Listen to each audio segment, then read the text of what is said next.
यात्री कृपया ध्यान दें, गाड़ी क्रमांक 128008 सुपरफास्ट समता एक्सप्रेस थोड़ी ही देर में प्लेटफॉर्म क्रमांक 3 पर आ रही है।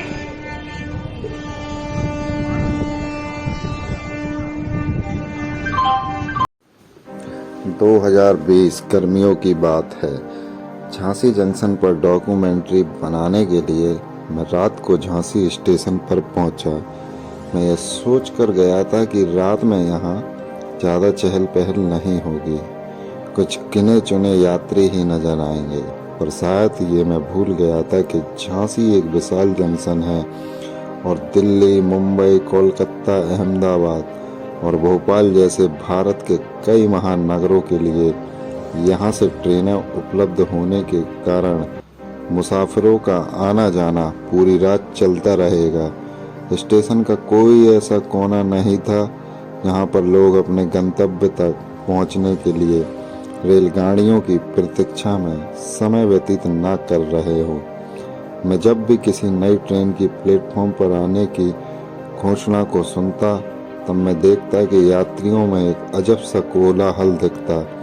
सामानों के साथ एक प्लेटफॉर्म से दूसरे प्लेटफॉर्म तक आना जाना एकाएक बढ़ जाता।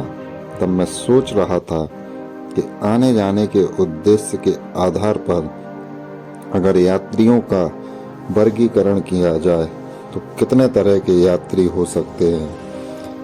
ज़्यादातर श्रमिक मजदूर होंगे जो किसी फैक्ट्री या निर्माणाधीन स्थानों से मेहनत करके दिहाड़ी पर अपना जीवन यापन करने के उद्देश्य से दिल्ली, मुंबई जैसे शहरों में जा रहे होंगे। तो कुछ मेरे जैसे घुमक्कड़ होंगे, तो कुछ अपने रिश्तेदारों के यहाँ शादी समारोह में जा रहे होंगे। सामाजिक कारण भी यात्रा का एक कारण हो सकता है।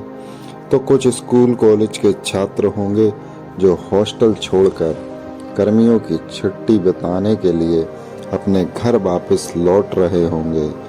यात्रियों के रूप में केंद्रीय सुरक्षा बल के कई जवान भी होंगे जो महीनों अपने परिवारों से दूर रहकर देश की सेवा में अपना पूरा जीवन समर्पित कर देते हैं। तो कई ऐसे भी होंगे जो कई महीनों बाद घर लौट रहे होंगे।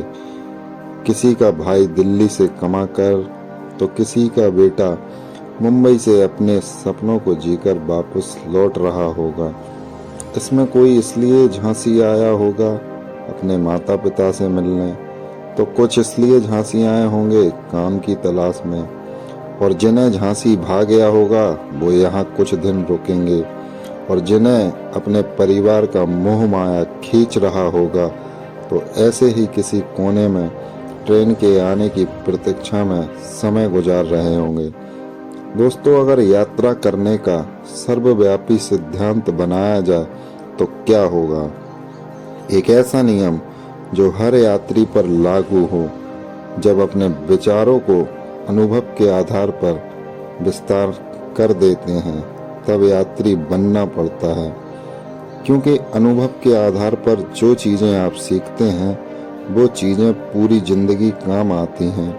और दोस्तों, जितनी लंबी यात्रा आप करते हैं उतना ही नए जीवन की संभावना को आप महसूस करते हैं, जो आपको मानसिक रूप से परिपक्व बनाती है, जिम्मेदार बनाती है।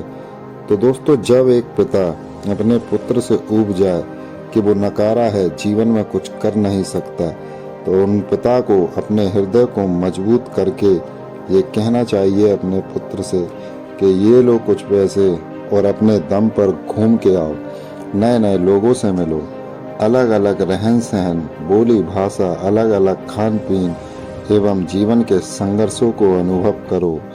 पुत्र मोबाइल और टीवी और इंटरनेट की दुनिया से बाहर निकल के बाहर की दुनिया को देखो, तब तुम्हें पता चलेगा कि जीवन क्या है, कैसे लोग जीने के लिए रोज संघर्ष कर रहे हैं।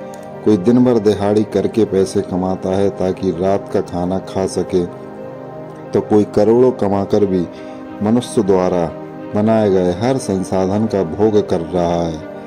जीवन के जिस पहलू को तुम स्वीकार करना चाहते हो उसी अनुरूप मेहनत करो, दोस्तों 99% लोग उतना ही पाते हैं जितना वो कर्म करते हैं। 1% लोग को बहुत कुछ मिल जाता है, अर्थात कर्म से आप जितना हासिल करते हैं उसी का भोग करने में आनंद है। चोरी, झूठ, बेईमानी करके जो संसाधन जुटाए जाते हैं उसे भोगने में आनंद का भ्रम पैदा होता है, जिसमें संतुलन नहीं होता। हर चीज जिसमें संतुलन नहीं होता वो क्षोभ पैदा करती है, जीवन के आनंद का भ्रम पैदा करके कष्ट को बढ़ाती है। और कभी कभी दोस्तों ये कष्ट इतना बढ़ जाता है कि इससे बाहर निकलना बहुत मुश्किल हो जाता है। दोस्तों अगर आपको ये डॉक्यूमेंट्री पसंद आई हो तो इसे लाइक करें और शेयर करें।